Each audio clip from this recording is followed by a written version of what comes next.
Hello and welcome to the Gooner Talk, back again with you guys for another show, for another episode of our Arsenal transfer show at 8 a.m. every single morning in the UK. And we've got a hell of a lot of news to go through today. In fact, we got to talk about 17 players. That is how crazy the news is. We don't hold stuff back. We don't wait till the next day so there's more content. We give you all the news that there is in the day, and there are 17 players that we need to talk about. Some are Arsenal players, of course. Some are players that we've been linked to and face the possibility of seeing at the Emirates maybe next season. Certainly fingers crossed for quite a few of them, and maybe less so for others. But we're going to go through each and every single one of them. Please make sure you drop a like on the video and subscribe to the channel if you're new, to keep up to date with all of the Arsenal transfer news throughout the rest of the season, and of course into the transfer window throughout the European Championships. We'll still be doing these videos and making sure that you guys are kept up to date with all of the latest information as per it goes through. So let's kick off the show by first of all going through our initial story, which obviously links a lot to what we talked about yesterday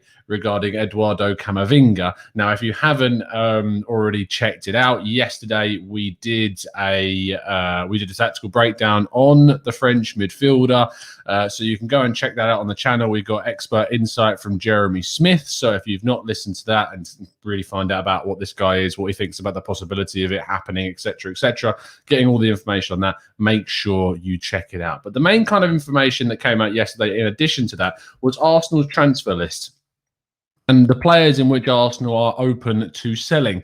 And specifically, these 6 names were there: Bertrand, Leno, Hector Bellerin, Lucas Torreira, Matteo Guendouzi, Ainsley Maitland-Niles, and Kalasanach are all going to be made available for transfer, supposedly, according to Football London and Chris Wheatley. And what I thought would be good is if we went through each kind of player and look at the players that we're now being linked to in those positions to be their replacements, effectively.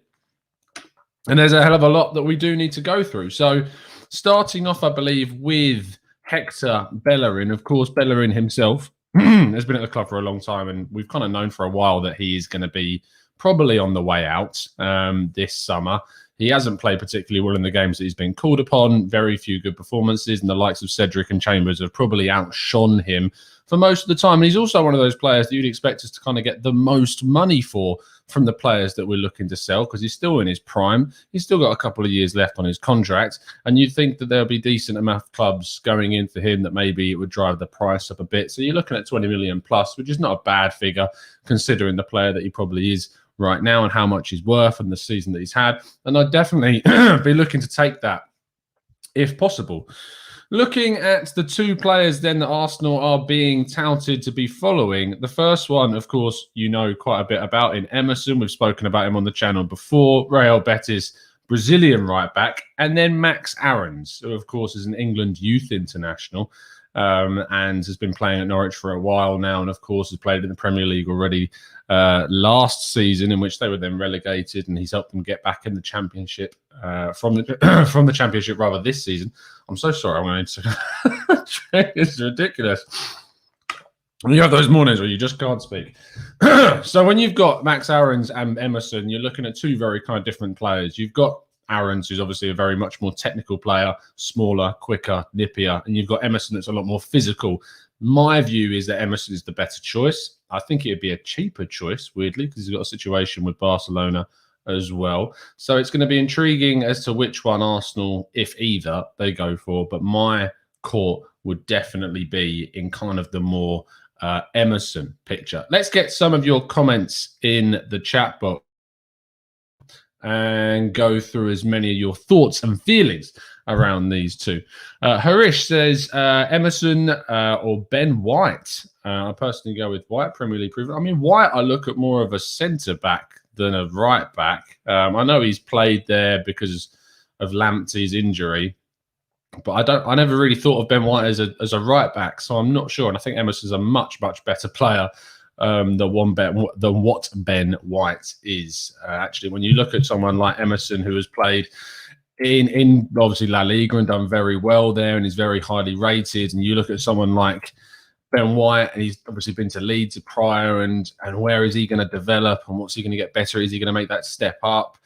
I look at Emerson as the more physical, natural fit and think he's the right choice. Emerson is 22, Matt, so there's plenty more experience and development still to do.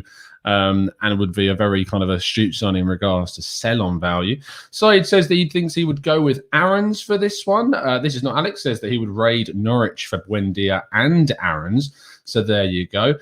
Mitchell says, according to my mates, he's pretty much nailed on to sign for Everton regarding Aarons. The latest kind of thing I heard was that Everton had actually cooled their interest on Aarons, interestingly. So that's only been the last 24 hours or so that Everton have kind of cooled their interest on Aarons. They are looking for a right-back, Everton, because, of course, Seamus Coleman's coming towards the end of his time, and they haven't really got anyone as backup. Only Ben Godfrey can play an unorthodox cover in that position. But I heard that they cooled their interest on Aarons, actually. Manu says that Aarons has got that English tax as well, but it does mean that he counts as a homegrown player. Lee Tony Morris would like to see Matty Cash from Aston Villa brought in. And this is not Alex says, I still think that Lamptey would be a good choice for the summer. Let's move on to our next group of players, Maitland-Niles, Torreira and Guendouzi. Now, I do include Maitland-Niles in the fullback area because this guy is determined to be a midfielder, and so we'll treat him as such alongside Lucas Torreira and Matteo Guendouzi. Maitland-Niles, I think we've mismanaged this situation. We should have accepted the bid last summer from Wolves. He should have gone to Wolves. He would have got a decent sized fee, and we could have maybe even reinvested in it last summer to bring in more cover, maybe even at somewhere like left back and been able to move on some other players. We've handled that situation really badly, and that's on us. Lucas Torreira, we know his value has absolutely tanked because of the whole situation with his interviews, with obviously his mother passing away, leading to the fact that he wants to return to South America, or ideally for him with Boca Juniors. And interestingly, if you didn't see, Edinson Cavani signed a new deal with Manchester United for another year yesterday. That does have an impact on Lucas Torreira's future because Boca Juniors themselves were looking at Edinson Cavani and, of course, Lucas Torreira as another option, but they can only really afford to pay the wages of one of those two players. They can only really afford to do that for very few. I mean, they've done it with Carlos Tevez for a while now, but they would have only been able to afford one of the two in terms of wages, be it a loan or a very, very cheap permanent deal. Well, I don't imagine it would be the second one. I imagine it would be a loan deal if it's going to happen. But because Edinson Cavani did sign that deal with Manchester United, it does open up the route for Lucas Torreira to move to Boca Juniors and be their kind of high-paid value player in the team. It would likely be a loan for a single season, which means that he would return to Arsenal with just a year left on his contract and maybe with a sizable fee still attached to him, and maybe Arsenal could do something with him then. But I see it as a very unlikely outcome that he moves to Boca Juniors on a permanent basis. That would be very surprising. He may still move somewhere else permanently. There are clubs in Europe that are still interested in him on a permanent basis, but he wants to go back to South America. That's the issue with him. Matteo Guendouzi is the next one. Of course, if you tuned in for our podcast yesterday evening, I was joined by Mike and Adam and, of course, Chris, who is a huge fan of French football and a huge fan of Matteo Guendouzi. And he used some very forceful language to describe what he would do to the person that decided to sell Guendouzi. I have a different kind of feeling around Guendouzi. As you guys know, I would personally want to move him on. I think that we could get a decent fee for him, but he have an issue at the moment with the fact that he's come back to Arsenal with a broken metatarsal, I believe, which is a fair few weeks at least, maybe even verging on months out. And that could make it very difficult to try and sell Guendouzi this summer, which means that we go into a season where he has just 1 year left on his contract and you could end up losing him for absolutely nothing the following summer. So the injury could not have happened at a worse time for him. He's already back in London, I believe. So yeah, not the best situation for us. In regards to the midfield targets that we are looking at, of course, the first one, as we know about, really, if this is true or not, is up in the air still. We need some more concrete kind of news to come out regarding it, but Kamavinga is obviously one. If you want to hear more about him, of course, as I said already, we did a tactical breakdown on him yesterday, so make sure you check out that video. The other one is Yves Bissouma of Brighton. Some more news about him, actually, is that apparently he would be more open to an Arsenal move because he's still been in contact with the likes of Pepe and Gabriel, who, of course, he knows from his time at Lille from 2 years ago. He joined in 2018, so the summer of 2018, and we're just approaching the summer of 2021. So apparently that link means that he is in contact with those guys and is good friends with those guys. So maybe that helps with the move. But in regards to an actual fee or a bid going in, we are yet to see that take place at the moment, which is frustrating because I'd like Arsenal to get their business done quite quickly. You look at Leicester being so proactive with Samare from Lille themselves. Why can't Arsenal be doing that right now and be pushing for that type of deal? We'll have to wait and see. Finally is the latest player to see Arsenal link. Now, this is an exclusive from 90 Min, so feel free to take it with a grain of salt. But Denis Zakaria of Borussia Mönchengladbach is the next player to be linked to Arsenal, Swiss international midfielder, and he is going to be the focus of today's tactical breakdown. I've already got the expert insight lined up from an official Swiss scout, who of course is also the head researcher for Switzerland on Football Manager, so he knows his stuff on Swiss football. So make sure you tune in this evening for that one. We've got the Let's Talk Arsenal show at 5 o'clock, and then a little bit later on in the evening, probably around 8 o'clock-ish time, we'll be sending out the tactical breakdown on Denis Zakaria. So if you want to find out all about the Swiss midfielder and the Borussia Mönchengladbach man, make sure you're subscribed and turn those notifications on so you do not miss it. Let's move on to, there you go. So that's what we're going to be covering this evening. So let's get your thoughts quickly on these guys. Mark Williams says Guendouzi has a bad attitude, which countless managers have mentioned. So reason for showing him the door. Josh says, I firmly believe Guendouzi will sort out a move in January and go for free at the end of the season. It's a very likely thing that would enable him to get quite a decent financial package towards him.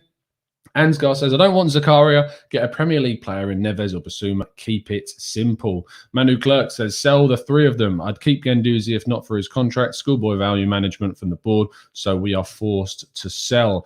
This is not Alex says, these Kamavinga rumours to Arsenal feel like it's Football Manager. Prudvi says, it's hard to get Kamavinga as Madrid and Bayern was trying for him. So Bissouma is easier to get for us. And I am happy with that choice. Matt G says, Agent Pepe and Agent Gabriel, make it happen, fellas, for Guendouzi. Ansgar says, why keep Guendouzi?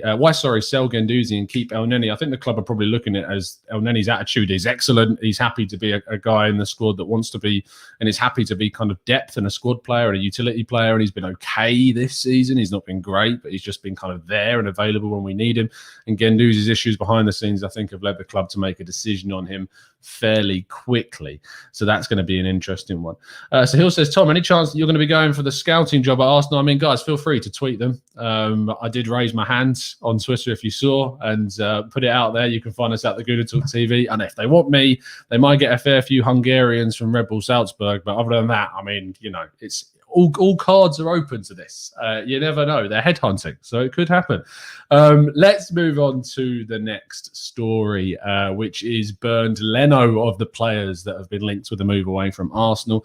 And of course, Leno is a player that now makes the club look a little bit stupid for getting rid of Emi Martinez last summer. The fact that they wanted to keep this guy and they said that Martinez wouldn't be able to get the minutes because he's our number one, and now we're going to go and sell this guy, does seem. But the fact he's been placed on the transfer list, supposedly, and made available for transfer this summer is a real kind of kick in the teeth to a lot of the fan base that wanted to see Emi Martinez stay and keep that number one place. I, like many of you, would have rather it had been Martinez. I understand why they had to sell him and there was no one coming in for Leno, but it does look very, very silly now. Let's have a look at the players that Arsenal are being linked to in that area. Then the first of all, as you already know about, is Andre Onana. This is a bit of a tricky situation because he has got a doping ban, but there is an appeal for that process in June. It wasn't an intentional thing. It was completely accidental, according to the reasoning he's provided, that he actually took some of his other halves medicine thinking that it was going to help him when he was ill and it contained a bad substance. I mean, that's a crazy kind of story, but, you know, could be true. But he's a very capable goalkeeper, and I do plan on doing a tactical breakdown should these links kind of intensify a bit more and I'm able to get some expert insight on him for you. And the next player is Unai Simon of Athletic Club in Bilbao, Spain. He, of course, is a Spanish international. You've probably seen this link crop up a few times on your social timelines recently, but I would be very surprised if this happened. Unai Simon is a very committed player to Athletic Club. He signed a new deal very recently in 2020 for a 5-year deal, in fact, and he actually said that he wanted and he was happy to retire in Bilbao with Athletic Club. So it would surprise me greatly if this was ever to materialise. It would cost us a significant figure. He was so committed to Athletic Club that he signed without there being a release clause in his contract. And we know that Athletic Club, from their time of dealing with the likes of Kepa Arrizabalaga, Emerick Laporte, Inigo Martinez, not Inigo Martinez, Javi Martinez, that's the one.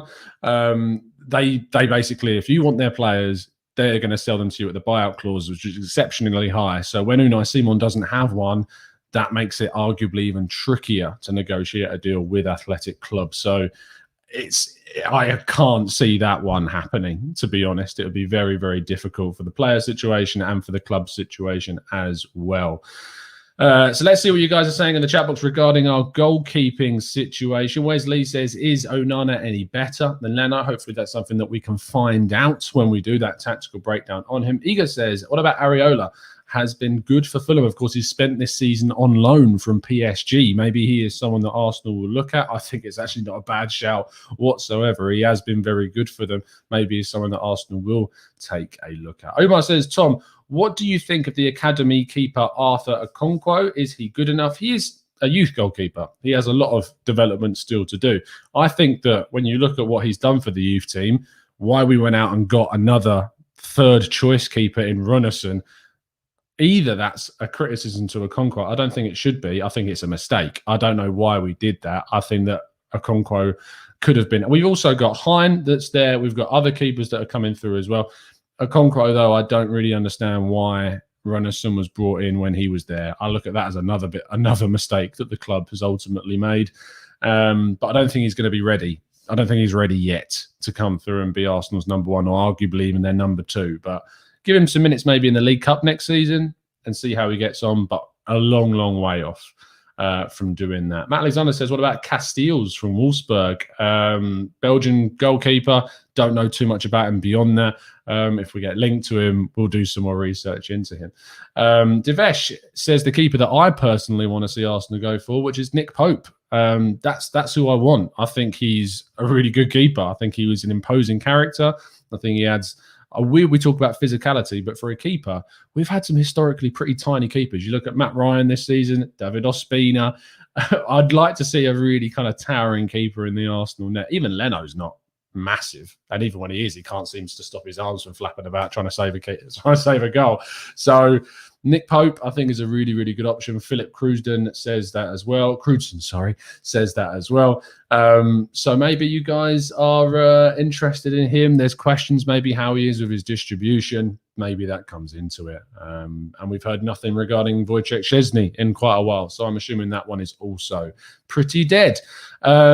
Let's go on to Sead Kalasanach. Of course, the Bosnian midfielder has spent the latter half of this season on loan at Schalke, who are now relegated for the first time in, I don't know if their history or just a very long time, from the Bundesliga, with, of course, Mustafi being there too. He's not coming back to us. He's going to have to find a club in the summer because it was only a 6-month deal with Schalke, but Kalasanach is coming back. He'll have 1 year left on his deal, and we've got to find a place for him, hopefully in another club, hopefully for a little fee. Schalke are apparently still keen on taking him. He wants to stay in Schalke. He loves the place and would be fine with going there. But the issue is that his massive, massive wages that he has are a huge problem. He's on just around and over £100,000 per week, which is impossible for Schalke to try and use, especially in the second tier of the German leagues. So I can't see that materialising without significant help from Arsenal's point of view. So I imagine it will be more so a different club that comes in for him, but I can't see him staying. It makes absolutely no sense. He's an awful left back for us. He's been terrible. He really has. Maybe I'm being harsh, but I just think he's just nowhere near Arsenal quality whatsoever. So the players that, of course, Arsenal have been linked with this area, there's a few of them, but we've highlighted two. The first one is the Marseille left back, Jordan Amavi. This deal looks like it's really not going to happen. We were linked to this guy in January. His contract is expiring, but he also looks to be on the verge of signing a new deal with Marseille. So this deal is going to happen. Of course, formerly of Aston Villa, has played in the Premier League prior to this season has done quite well at Marseille, despite their own struggles. He is not a massively consistent player, but he's done okay with them. I wouldn't have gone for him personally. I don't think he was the right option whatsoever. And I would have gone for this guy instead. Ryan Bertrand, who of course is over 30 now, playing at Southampton, but his contract is expiring at the end of this season. And Ralph Hasenhüttl came out the other day and said that he doesn't know whether or not he's played or he's going to be playing his last few games for Southampton this season. So it's still very up in the air about his future. I think it makes complete sense for Arsenal to go out and offer him a contract. His Premier League experience, he's good. He is good for what he's worth and what he's at, and to provide us cover for Kieran Tierney. And we need to spend money in other areas of the pitch. For me, that makes complete sense. Last bit of news of the day regarding our two young centre-backs. Well, Mavropanos is 23, if you want to describe that as young for a footballer these days. But William Saliba and Dinos Mavropanos, both of them, the latest information that we have on these two is that they're both going to be integrated into the first team setup for pre-season, and then a decision will be made as to what is going to happen, mainly with the Greek defender. There is more of a... what's the word I want to use? There's more of a kind of assurance, I suppose, that Saliba is certainly going to be involved in the first team next season. He's going to be integrated. He's going to be given time. He's going to be given minutes. He's going to be playing. That is what a lot of people want to see, and it looks like that's the path that Arsenal are going to be taking. On Mavropanos, the future is less clear. Stuttgart and Sven Mislintat in particular are pushing exceptionally hard to try and get a deal done for him to extend the loan deal. Not a permanent deal, but to extend the loan deal. If that was going to happen, in my view, Arsenal need to work on an extension of his contract before we send him out on loan to protect that value and make sure that if he does really, really well next season at Stuttgart, we can either bring him back and put him into the fold, or we can sell him for a very sizable fee. But we have to protect ourselves with this and not be naive in the situation whatsoever. Let's see what you guys are saying in the chat box. Sai says Mavropanos is injury prone. I'm concerned about him. Prudvi says, I want both to stay and Arteta to give them a chance. Abdallah says, man like Tom, would you take Chelsea winning the Champions League this year if it meant Arsenal got top four next season? Or now, Abdallah, to be honest, I don't focus on what other people are doing. I just focus on what Arsenal are doing. As long as we're getting where we need to be, I don't really care what goes on elsewhere, unless it's Spurs winning the league or anything for that matter. But Arsenal just need to focus on it. I hate those types of questions. So I'm going to scoot by it. I'm just going to run around it. Yannick says, Saliba doesn't want to play for Mikel. I can feel it. We'll have to wait and see if he comes back and plays very differently to how he's been speaking about the club. That's for sure. Classy Football says, would keep Mavro for the treble charge next season. Very, very ambitious. Divesh says he would rather see Mavropanos playing over Holding, but Mitchell says that he's too slow, which is an interesting one. I don't think he's actually that slow. If you've watched him for Stuttgart, he's not got too bad recovery pace whatsoever. So I'm not sure that he's slow in any shape or form. Peter Arnold says, sell Mavropanos. We have enough centre-backs already. It's an interesting thing to say because Chambers has got 1 year left on his deal. And if he's gone, David Luiz is gone, Socrates is gone, Mustafi is already gone. That leaves us on the right-hand side with Holding and Saliba. That's it. Chambers, of course, has a year left, but that's not a lot. And you think about it, you've got Gabriel and Marie on the other side. I don't think that we have as many as you think, Peter. And we certainly don't have the experienced option is now Marie. He would be our most experienced, along with Holding, our most experienced centre-backs, which does concern me a bit. I mean, you look across the league, the top teams usually have a pretty experienced player in those positions. So the fact that Arsenal don't is a little bit of a concern, I think, also. Jashar says Saliba still qualifies as an under-21 and Dinos is not durable enough in the Prem, so Saliba all day long. This is not Alex. Says Chambers should get us a decent fee. Ansgar says Mavropanos is faster, one of the fastest centre-backs in the Bundesliga, he feels. Vinny Eagle says, good old Vinny, says Chambers need to be signed up. Our contract management is appalling. I agree with you. I think we should give him a 2-year maybe extension on this one just to protect his value. And if we want to sell him, we can then sell him. And I think he's done well since coming back. He's given us some decent performances, but he's nothing more than than a utility player, than a cover for us this season. I believe that is pretty much it in regards to the news. It is indeed. So thank you so much for tuning in today. We'll be back this afternoon. There's the possibility there could be 4 shows today. I don't know if I'm going to be doing a preview for the Chelsea game. I probably should. Let me know in the chat box and in the comment section if you think I should. But it could be a case of doing a show at 4, a show at 5, and a show at 8 later on. There is definitely going to be a show at 5 o'clock. Let's Talk Arsenal. I'm going to be joined by Lee Judges to talk about all of the latest chaos in regards to Arsenal. So that should be fun. Make sure you tune in with me and Lee at 5 p.m. UK time. And then at 8 p.m., 8:30, 9 o'clock time, it's going to be a tactical breakdown on Denis Zakaria, who has been now linked to Arsenal. So make sure you tune in for all of those shows and make sure you drop a like on the video to appreciate the content that keeps dropping for you every single day at 8 a.m, which you can find us as always. You can find me on Twitter at the Gooner Talk TV and at Tom Canton Media. But other than that, it's been a pleasure to speak to you guys as always. And as always, up the Arsenal.